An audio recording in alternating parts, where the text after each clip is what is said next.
say, can you see through the dawn's final light what we hail at the last freedom's fading, whose last voices and screams through our perilous fight all the nations we watched were degrading, and the rocket's red glare brought compliance through air, gave proof through the night that resistance ceased there. Oh, say does that banner of silence now wave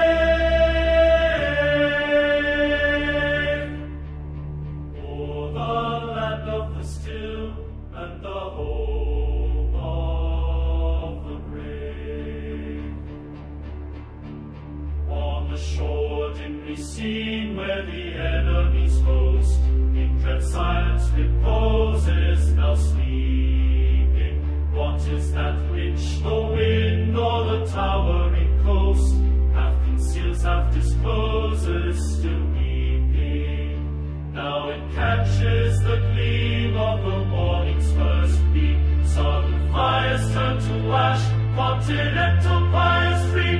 'Tis the banner of honor in triumph shall wave o'er the land of the still and the home of the brave.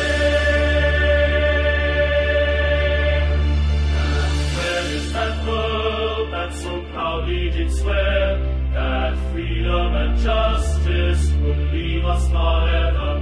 Their blood has washed out all dissent from the square. They are conquered, forgotten,